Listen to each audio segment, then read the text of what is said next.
So this is week 4 of our Settling For series. So we've gone through what are you settling for in the mindset of, okay, well, I can't do this, but turning that into I can't do this yet.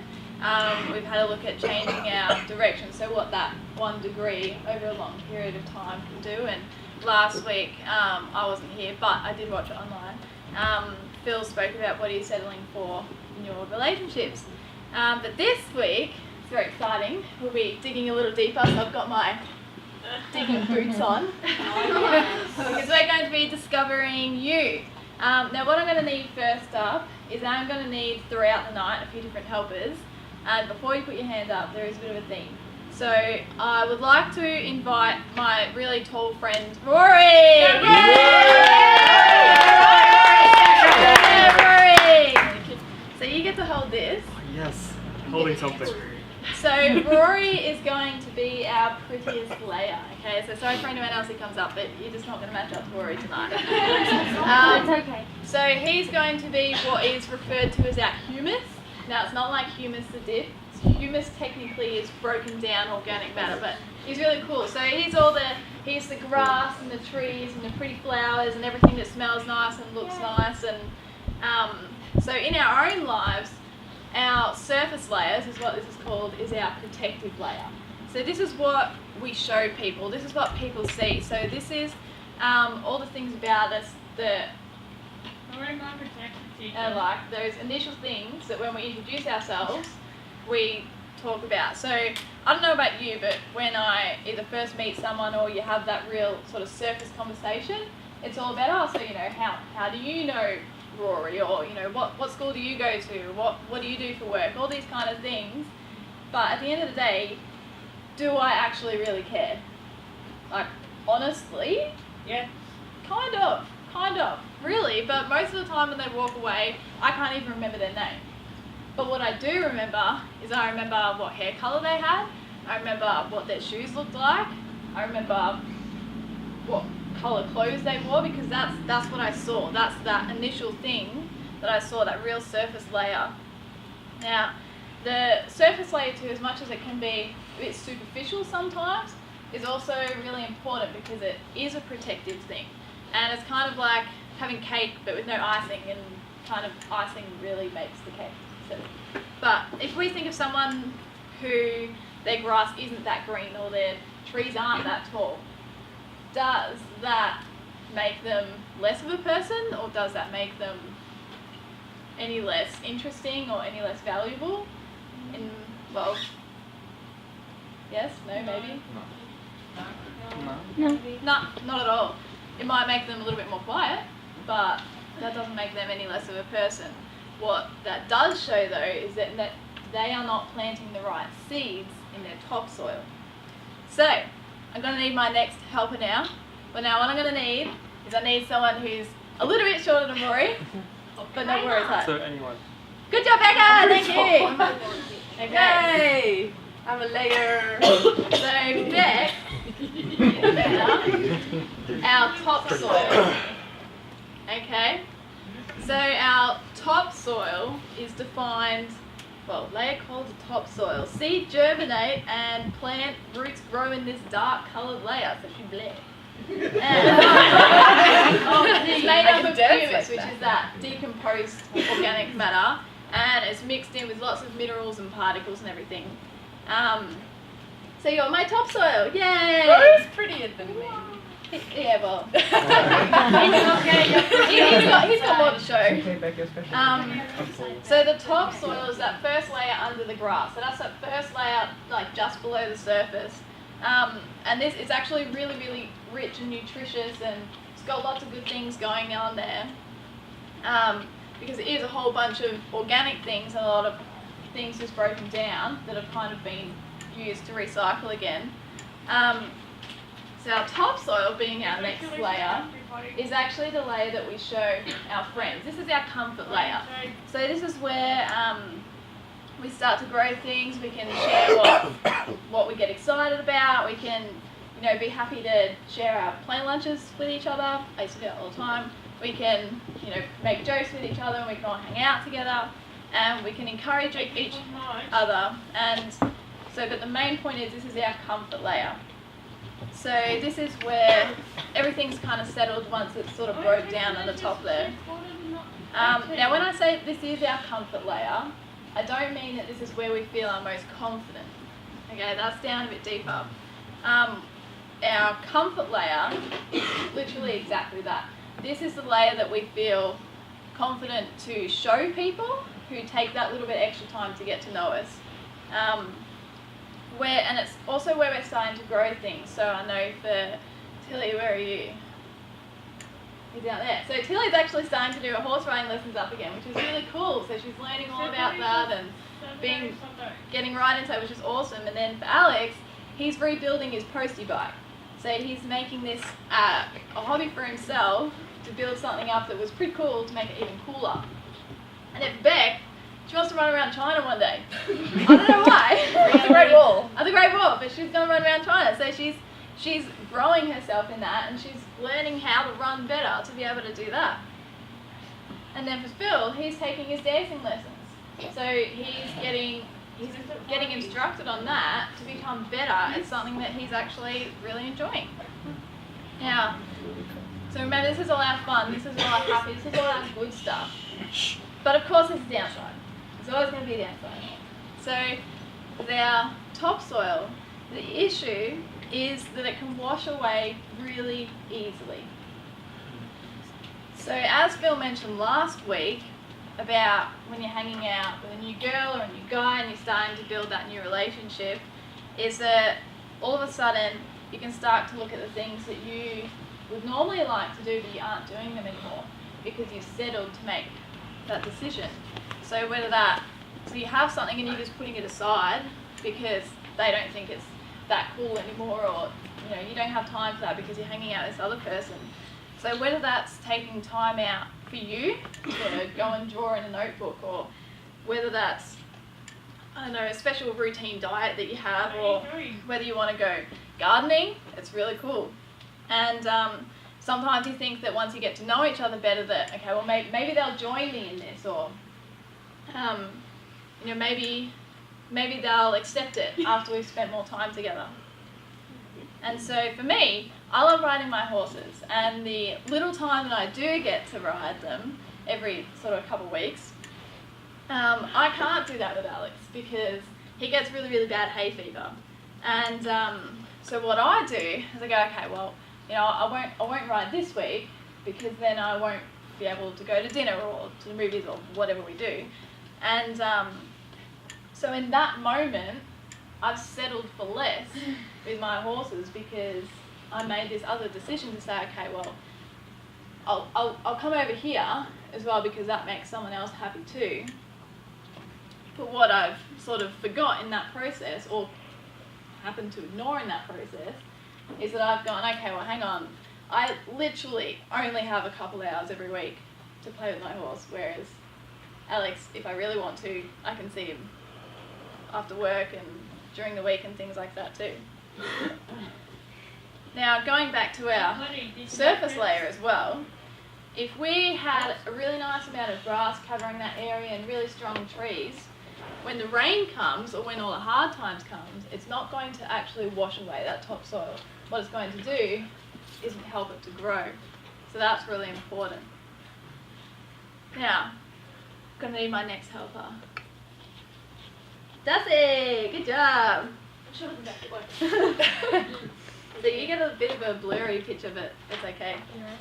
So Darcy is what's called the E horizon. So by the way, I did some light reading as well. All of these dirt levels, they all are a letter and then a horizon. So Darcy is our E horizon. Now she's not as much of a layer as that, but she's more of a filter. So this filter is mostly made up of things like sands and silt, and what it actually does is it allows, all the nutrients and water and things to drop down into our next layer, which we'll go into in a minute. So this process is called alluviation. Okay, everyone has to say that now. Alluviation. Alluviation. Good job, guys. Well done. All right. Now this filter is really important because once you go past this, it's really hard to go back up. So if you think of a worm loves to go around these two, but it can't really get past here. And if it did, it'd probably suffocate because it'd be too thick and heavy for it anyway. So sorry. So once they've gone down, it's hard to come back up. It's the same when you're meeting a new person. Depends on how much. So this is the filter that says, okay, this is how much they can know about me. Do I want them to actually go further, or do I want to not let them seep through here because their nutrients aren't really right for me?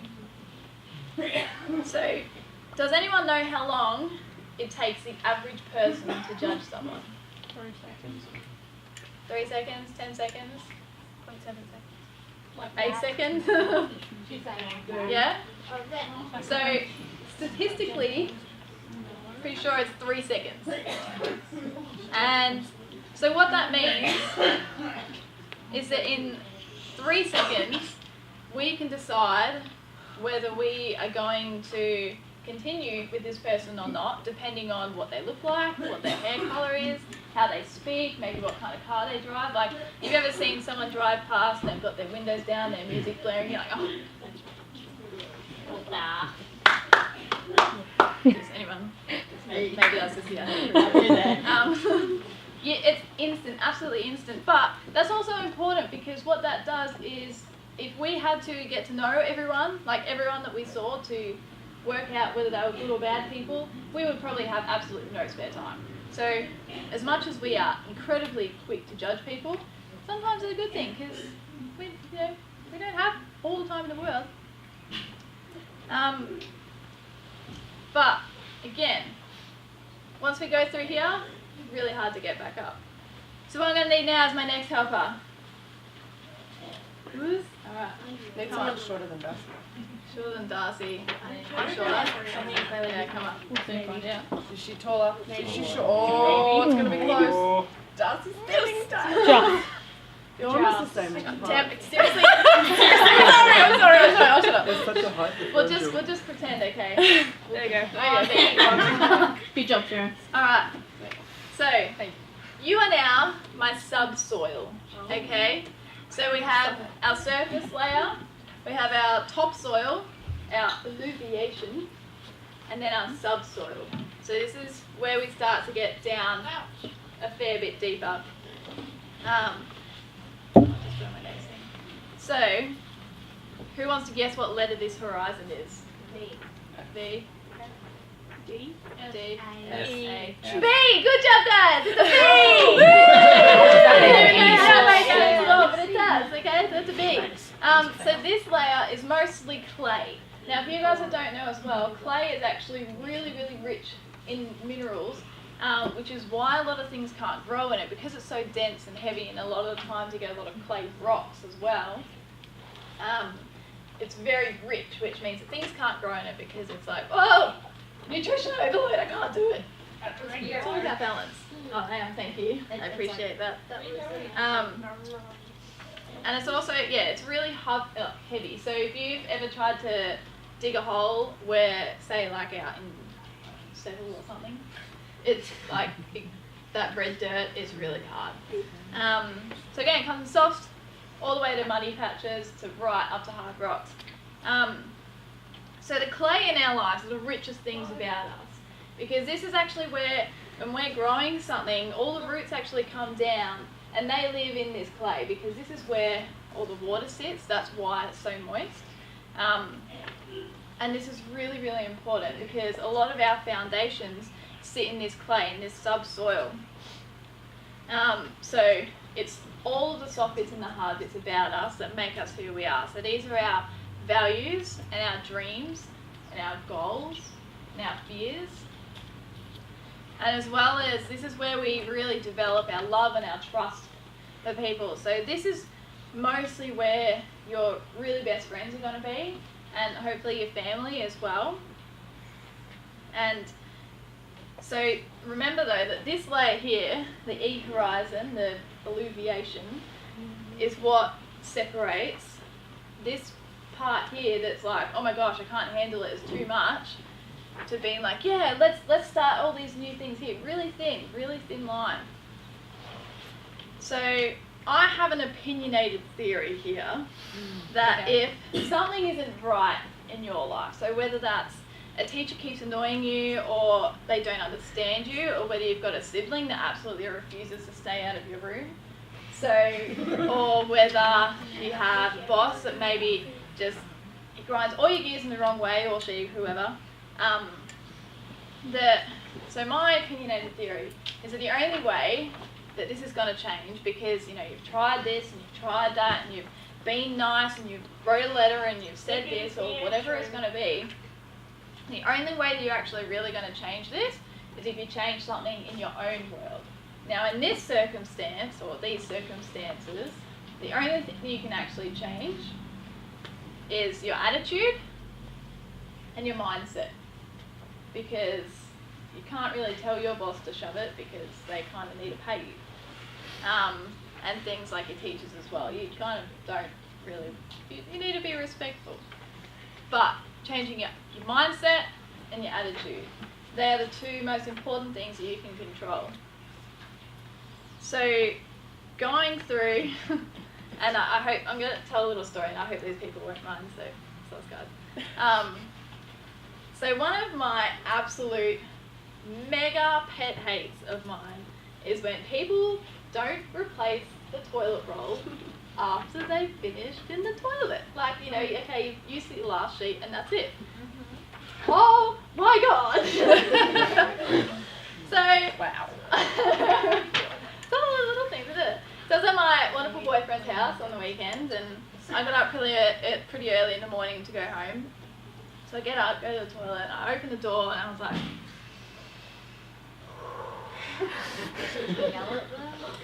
I came in and I was like, yeah, okay, see you, bye, I need to get toilet paper.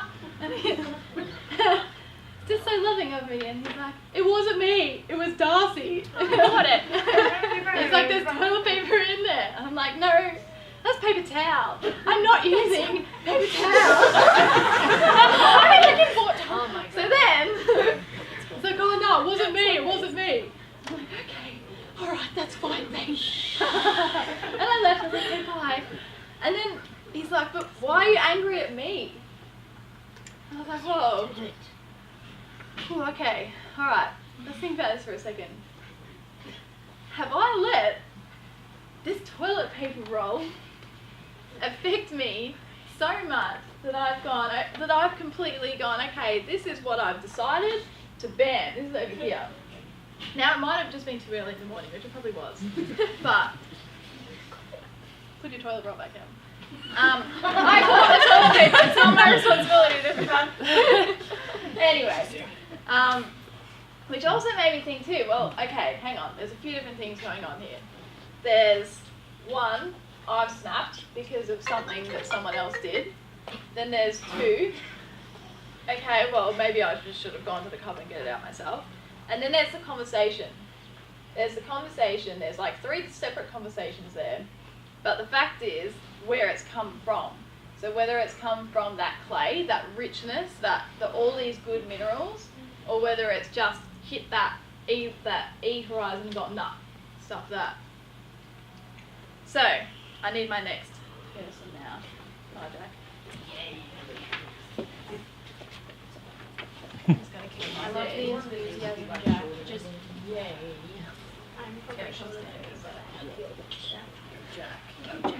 So this is you. Okay? Pickaxe. You're not a pickaxe. You are the sea horizon or the regolith layer. Okay? The regolith. Reggae. Now, not reggae, regolith. Now this layer is not penetrated by any organic matter. So what that means is that your roots go right down deep into the clay, but they don't go past there. So this is where everything kind of like, this is almost similar to your E horizon, but it kind of stops. There's nothing there for it. There's nothing conducive about this environment that grows. But the really special thing about this part here is that as much as it is rocky, a lot of these rocks actually have little chips in them. So they're starting to become really big hard rocks, but at the same time, they're all a little bit kind of broken. So these are the parts of us where this is our family of origin. So this is if we dig back into ourselves and actually look at what makes us us, part of that comes from here. If we have a little habit that we go, I don't know why I do that, or we react in certain ways to different things, it all kind of comes from here. These good things that we have inside us, but just might be that little bit scratched, that little bit broken. So you don't get much on you, but soz. I need my next layer. Now this is going to be my shortest person. Mary!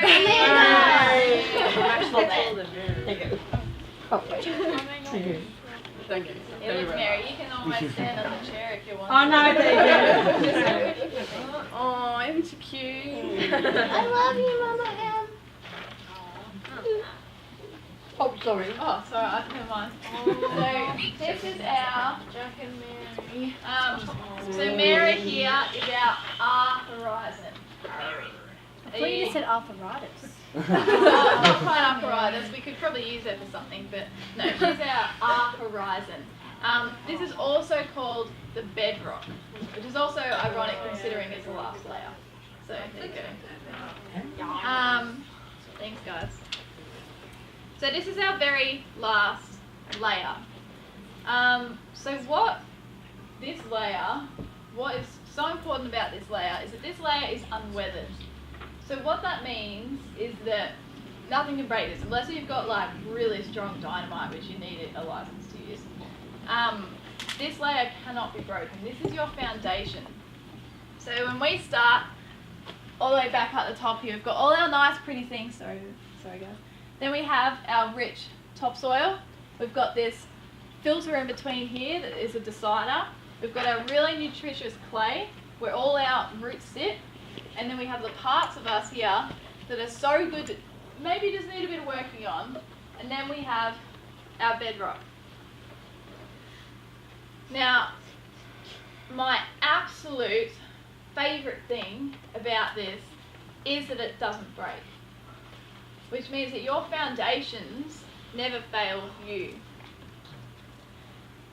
It is so important to remember that when you think you've hit rock bottom, you haven't. You're just looking at these parts here. You're just looking at these bits here that are good. They're good. But there just might be that little bit fractured. And it absolutely breaks my heart every time I hear someone say, I can't do it. That's it, I'm out. I can't do it. I'm done. Because they think they've hit here. And they may have. But you know what? You know my other favourite thing about this is here? Is that when people think that they've come all the way down here, where is the next direction? Up. Yeah. Yeah, when you think you've come down the bottom here, the only way is up. And it's going to be hard. It's going to be so hard because you've got to get through these broken bits. And then you've got to get through here, which is heavy as. And then you've got to get permission to come back up through here before we can start to grow again and produce something. Thank you. Jack. Now, I just want to especially thank my models as well today. You guys are all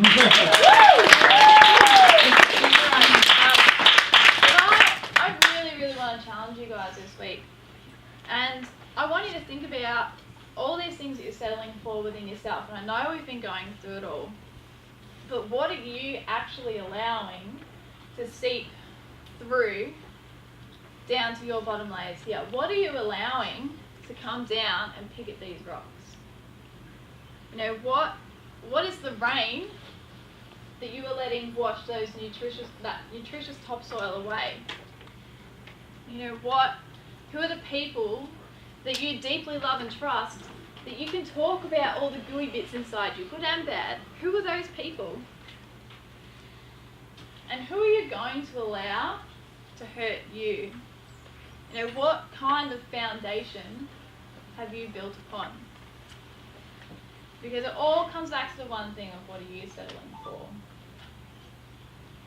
So in our packs tonight, guys, let's come down here. Alright? This is really cool. This is an absolutely awesome environment. We can do that. So thank you to my models. Thank you for listening, guys. Next week.